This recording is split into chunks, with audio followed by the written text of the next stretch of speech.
ನಮಸ್ಕಾರ. ನಿನ್ನಿನ first part ನೋಡಿಲ್ಲ ಅಂತಂದ್ರೆ ನೋಡ್ಕೊಂಡು ಬನ್ನಿ, ಕಂಟಿನ್ಯೂ ಆಗಿ ವಿಡಿಯೋ ಅರ್ಥ ಆಗುತ್ತೆ. ಇಲ್ಲಿ ಹೊರಗಡೆಯಿಂದ ರೆಡಿ ಆದ ತಕ್ಷಣ ಕರ್ಕೊಂಡು ಬಂದ್ರೆ ಚೆನ್ನಾಗಿರುತ್ತೆ ವಿಡಿಯೋ ಎಲ್ಲ ಮಾಡ್ಕೊಂಡ್ರೆ ಅಂತ ಅಂದ್ಬಿಟ್ಟು ಹೊರಗಡೆಯಿಂದ ಕರ್ಕೊಂಡು ಬರ್ತಾ ಇದ್ದಾರೆ. ಹುಡುಗಿಯ ಆಯ್ಮುತ್ತನ ಮನೆಯಲ್ಲಿ ಕಿರುಗುಣಿ ಕಾರ್ಯಕ್ರಮದ ಪದ್ಧತಿ ಇಲ್ಲ, ಹಾಗಾಗಿ ಹುಡುಗಿಯ ದೊಡ್ಡಪ್ಪನೇ ಅವರನ್ನ ಎತ್ಕೊಂಡು ಹೊರಗಡೆಯಿಂದ ಕರ್ಕೊಂಡು ಬರ್ತಾರೆ. ನೋಡ್ತಾ ಇರಬಹುದು.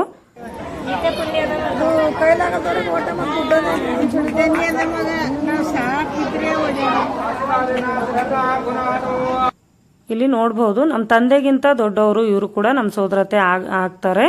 ಇವರು ಇನ್ನು ನಮ್ಗಿಂತ ಗಟ್ಟಿ ಅಂತಾನೆ ಹೇಳ್ಬಹುದು. ಇನ್ನೂ ಕೂಡ ಫಂಕ್ಷನ್ಸ್ ಎಲ್ಲ ಅಟೆಂಡ್ ಮಾಡ್ತಾರೆ. ಹಾಗೆ ಇಲ್ಲಿ ಮಕ್ಕಳು ನೋಡಿ, ಪಾಪ ಚಿಕ್ಕ ಮಗಳಿಗೆ ನಿದ್ದೆನೆ ಕಂಟ್ರೋಲ್ ಆಗ್ತಾ ಇಲ್ಲ. ಮಕ್ಕಳನ್ನ ಈ ತರ ಫಂಕ್ಷನ್ಸ್ ಗಳಲ್ಲೆಲ್ಲ ಅವರಿಗೆ ರೆಡಿ ಮಾಡೋದು ಒಂದ್ ಕಡೆ ಆದ್ರೆ, ಅವ್ರನ್ನ ರೆಡಿ ಮಾಡಿದ ನಂತರ ಅವರಿಗೆ ಅದನ್ನ ಮೇಂಟೈನ್ ಮಾಡೋದೇ ಕಷ್ಟ ಆಗೋಗಿರುತ್ತೆ. ಹೆಣ್ಮಕ್ಳು ಅಂದ್ರೆ ಇದೆ ಅಲ್ವಾ. ಅದಾದ ನಂತರ ಇಲ್ಲಿ ಊಟಕ್ಕೆ ಬಂದಿದ್ದೀವಿ. ಊಟದಲ್ಲಿ ಏನೇನಿದೆ ಅಂತ ನೋಡಬಹುದು.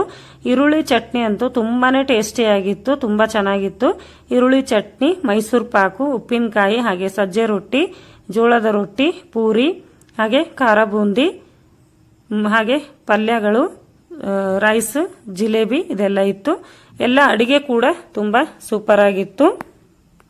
ಹಾಗೆ ನಾನು ಒಂದು ಅಬ್ಸರ್ವ್ ಮಾಡಿರೋದು ಏನು ಅಂತಂದ್ರೆ, ನಮ್ಮ ಸಂಬಂಧಿಕರಲ್ಲಿ ನಾವು ಎಷ್ಟೇ ದೂರದ ಸಂಬಂಧಿಕರಾಗಿರ್ಲಿ ಹೋಗ್ತಾ ಬರ್ತಾ ಇದ್ರೆ ಅವರು ಸಮೀಪದವರು ಅಂತಾನೆ ಅನಿಸ್ತಾರೆ. ಆದ್ರೆ ತುಂಬಾನೇ ಸಮೀಪದವರು ಅಂದ್ರೆ ನಮ್ಮ ದೊಡ್ಡಪ್ಪ ಚಿಕ್ಕಪ್ಪ ಆಗಿದ್ರು ಕೂಡ ನಾವು ಹೋಗೋದು ಬರೋದು ಇಲ್ಲ ಅಂತಂದ್ರೆ ಅವರು ಯಾರೋ ಏನೋ ಅಂತಾನೆ ಅನ್ಸೋದಕ್ಕೆ ಸ್ಟಾರ್ಟ್ ಆಗುತ್ತೆ. ಹಾಗೆ ಇಲ್ಲಿ ಊಟದಲ್ಲಿ ಇನ್ನು ಶೇಂಗಾ ಚಟ್ನಿ, ಹಾಗೆ ಅಗಸೆ ಚಟ್ನಿ ಎಲ್ಲ ಇಟ್ಟಿದ್ರು, ಮೊಸರು ಕೂಡ ಇಟ್ಟಿದ್ರು, ಚೆನ್ನಾಗಿತ್ತು ಎಲ್ಲ.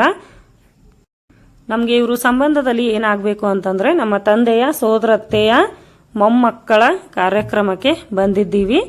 ಆದ್ರೆ ನಾವು ಎಲ್ಲಾದ್ರೂ ಹೇಳ್ಕೋಬೇಕಾದ್ರೆ ನಾವು ನಮ್ಮ ದೊಡ್ಡಮ್ಮನ ಮಕ್ಕಳು ಅಂತ ಹೇಳ್ತೀವಿ. ಹಾಗೆ ನಾವು ಸ್ವಂತ ಅಕ್ಕ ತಂಗಿಯರ ಅಡುಗೆ ಎಲ್ಲ ತುಂಬಾ ಟೇಸ್ಟಿ ಆಗಿತ್ತು. ಎಲ್ಲರೂ ಕೂಡ ಊಟ ಮಾಡಿದ್ವಿ.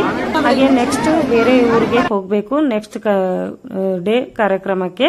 ಹಾಗಾಗಿ ಅವರು ನೈಟ್ ಫಂಕ್ಷನ್ ಮಾಡ್ತೀವಿ ಅಂತ ಹೇಳಿದ್ರು. ಹಾಗಾಗಿ ಡೈರೆಕ್ಟ್ ಅಲ್ಲೇ ಹೋಗ್ಬೇಕು ಅಂತ ಅಂದ್ಬಿಟ್ಟು ಇವಾಗ ಹೋಗ್ಬೇಕು. ಹೋಗುವಾಗೆ ಸೀರೆಯನ್ನ ಮಾಡ್ತಾರೆ ಅಲ್ವಾ, ಹಾಗಾಗಿ ಇಲ್ಲಿ ಸೀರೆಯನ್ನ ಮಾಡ್ತಾ ಇದ್ದಾರೆ.